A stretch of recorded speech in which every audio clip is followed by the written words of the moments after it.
شروع اللہ کا نام لے کر جو بڑا مہربان نہایت رحم والا ہے۔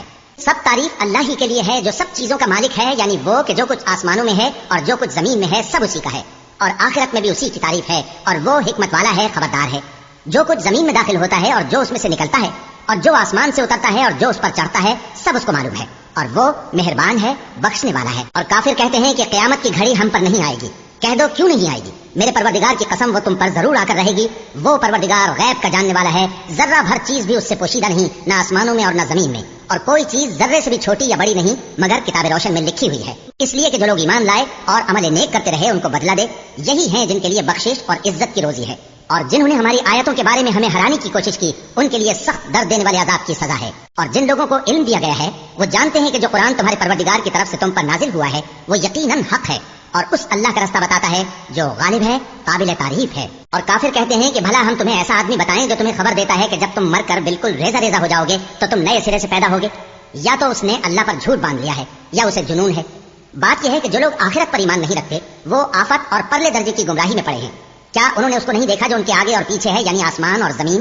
اگر ہم چاہیں تو ان کو زمین میں دھسا دیں یا ان پر آسمان کے ٹکڑے گرا دیں، اس میں ہر بندے کے لیے جو رجوع کرنے والا ہے ایک نشانی ہے۔ اور ہم نے داؤد کو اپنی طرف سے برتری بخشی تھی اور کہا تھا اے پہاڑوں ان کے ساتھ تسبیح کرو، اور پرندوں کو ان کا مسخر کر دیا، اور ان کے لیے ہم نے لوہے کو نرم کر دیا کہ کشادہ زرہیں بناؤ اور کڑیوں کو اندازے سے جوڑو، اور نیک عمل کرو، جو عمل تم کرتے ہو میں ان کو دیکھنے والا ہوں۔ اور ہوا کو ہم نے سلیمان کے تابع کر دیا تھا، اس کی صبح کی منزل 1 مہینے کی راہ ہوتی اور شام کی منزل بھی مہینے بھر کی ہوتی۔ اور ان کے لیے ہم نے تانبے کا چشمہ بہا دیا تھا، اور جنوں میں سے ایسے تھے جو ان کے پروردگار کے حکم سے ان کے آگے کام کرتے تھے، اور جو کوئی ان میں سے ہمارے حکم کے خلاف کرے گا اس کو ہم جہنم کی آگ کا مزہ چکھائیں گے۔ وہ جو چاہتے یہ ان کے لیے بناتے، یعنی قلعے اور تصویریں اور بڑے بڑے لگن جیسے تالاب اور دیگیں جو ایک ہی جگہ رکھی رہیں۔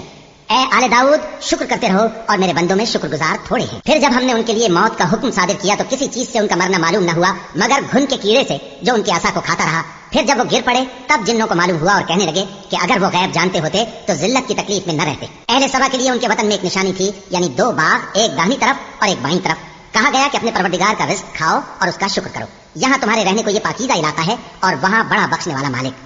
تو انہوں نے شکر گزاری سے منہ پھیر لیا، بس ہم نے ان پر بند توڑ سیلاب چھوڑ دیا، اور انہیں ان کے باغوں کے بدلے 2 ایسے باغ دیے جن کے میوے بدمزہ تھے اور جن میں کچھ تو جھاؤ کے پیڑ تھے اور تھوڑی سی بیریاں۔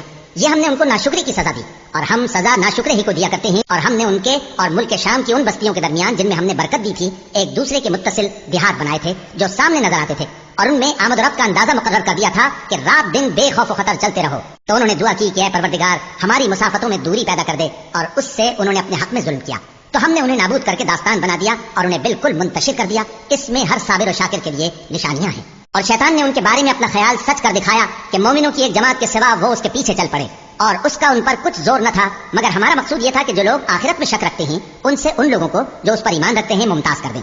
اور تمہارا پروردگار ہر چیز پر نگہبان ہے۔ کہہ دو کہ جن کو تم اللہ کے سوا معبود خیال کرتے ہو ان کو بلاؤ، وہ آسمانوں اور زمین میں ذرہ بھر چیز کے بھی مالک نہیں ہے، اور نہ ان میں ان کی شرکت ہے، اور نہ ان میں سے کوئی اللہ کا مددگار ہے۔ اور اللہ کے ہاں کسی کے لیے سفارش فائدہ نہ دے گی مگر اس کے لیے جس کے بارے میں وہ اجازت بخشے، یہاں تک کہ جب ان کے دلوں سے اضطراب دور کر دیا جائے گا تو کہیں گے کہ تمہارے پروردگار نے کیا فرمایا ہے؟ فرشتے کہیں گے کہ حق فرمایا ہے، اور وہ عالی رتبہ ہے، گرامی قدر ہے۔ پوچھو کہ تم کو آسمانوں اور زمین سے کون رزق دیتا ہے؟ کہو کہ اللہ، اور ہم یا تم یا تو سیدھے رستے پر ہیں یا کھلم کھلا گمراہی میں۔ کہہ دو کہ نہ ہمارے گناہوں کی تم سے پرسش ہوگی اور نہ تمہارے اعمال کی ہم سے پرسش ہوگی۔ کہہ دو کہ ہمارا پروردگار ہم کو جمع کرے گا، پھر ہمارے درمیان انصاف کے ساتھ فیصلہ کر دے گا، اور وہ خوب فیصلہ کرنے والا ہے، صاحب علم ہے۔ کہو کہ مجھے وہ لوگ تو دکھاؤ جن کو تم نے اللہ کا شریک بنا کر اس کے ساتھ ملا رکھا ہے۔ کوئی نہیں، بلکہ وہی اللہ غالب ہے، حکمت والا ہے۔ اور اے محمد صلی اللہ علیہ وآلہ وسلم، ہم نے تم کو تمام لوگوں کے لیے خوشخبری سنانے والا اور ڈرانے والا بنا کر بھیجا ہے، لیکن اکثر لوگ نہیں جانتے اور کہتے ہیں اگر تم سچ کہتے ہو تو بتاؤ یہ قیامت کا وعدہ کب پورا ہوگا؟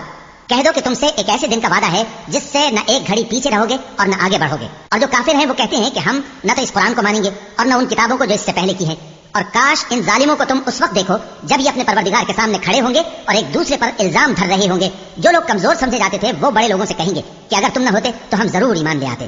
جو لوگ بڑے بن بیٹھے تھے وہ کمزوروں سے کہیں گے کہ بھلا ہم نے تم کو ہدایت سے جب وہ تمہارے پاس آ چکی تھی روکا تھا؟ نہیں، بلکہ تم ہی گناہگار تھے۔ اور کمزور لوگ ان بڑے لوگوں سے کہیں گے نہیں، بلکہ تمہاری رات دن کی چالوں نے ہمیں روک رکھا تھا جب تم ہم سے کہتے تھے کہ ہم اللہ سے کفر کریں اور اس کا شریک بنائیں۔ اور جب وہ عذاب کو دیکھیں گے تو دل میں پشیمان ہوں گے اور ہم کافروں کی گردنوں میں توق ڈال دیں گے۔ بس جو اعمال وہ کرتے تھے انہی کا ان کو بدلہ ملے گا۔ اور ہم نے جس بستی میں بھی کوئی ڈرانے والا بھیجا تو وہاں کے خوشحال لوگوں نے یہ ضرور کہا کہ تم لوگ جو چیز دے کر بھیجے گئے ہو ہم اس کو نہیں ماننے کے۔ اور یہ بھی کہنے لگے کہ ہم بہت سا مال اور اولاد رکھتے ہیں اور ہم کو عذاب نہیں ہوگا۔ کہہ دو کہ میرا رب جس کے لیے چاہتا ہے روزی فراخ کر دیتا ہے اور جس کے لیے چاہتا ہے تنگ کر دیتا ہے، لیکن اکثر لوگ نہیں جانتے۔ اور تمہارے مال اور اولاد ایسی چیز نہیں کہ تم کو ہم سے قریب کر دیں۔ ہاں، ہمارا مقرب وہ ہے جو ایمان لایا اور عمل نیک کرتا رہا۔ ایسے ہی لوگوں کو ان کے اعمال کے سبب دگنا بدلہ ملے گا اور وہ امن و چین سے بلند و بالا عمارتوں میں رہیں گے۔ جو لوگ ہماری آیتوں کے سلسلے میں ہمیں ہرانے کی کوشش کرتے ہیں وہ گرفتار آزاد کیے جائیں گے۔ کہہ دو کہ میرا پروردگار اپنے بندوں میں سے جس کے لیے چاہتا ہے روزی فراخ کر دیتا ہے اور جس کے لیے چاہتا ہے تنگ کر دیتا ہے، اور تم جو چیز خرچ کرو گے وہ اس کا تمہیں عوض دے گا۔ وہ سب سے اچھا رزق دینے والا ہے۔ اور جس دن وہ ان سب کو جمع کرے گا پھر فرشتوں سے فرمائے گا، کیا یہ لوگ تم کو پوجا کرتے تھے؟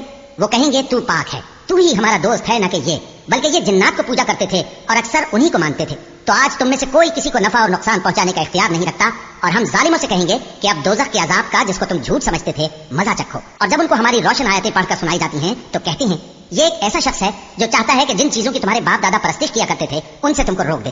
اور یہ بھی کہتے ہیں کہ یہ قرآن محض جھوٹ ہے جو اپنی طرف سے بنا لیا گیا ہے، اور کافروں کے پاس جب حق آیا تو اس کے بارے میں کہنے لگے کہ یہ تو کھلا جادو ہے۔ اور ہم نے نہ تو ان مشرکوں کو کتابیں دیں جن کو یہ پڑھتے ہوں، اور اے نبی صلی اللہ علیہ وآلہ وسلم نہ تم سے پہلے ان کی طرف کوئی ڈرانے والا بھیجا، اور جو لوگ ان سے پہلے تھے انہوں نے تکذیب کی تھی، اور جو کچھ ہم نے ان کو دیا تھا یہ اس کے 10ویں حصے کو بھی نہیں پہنچے۔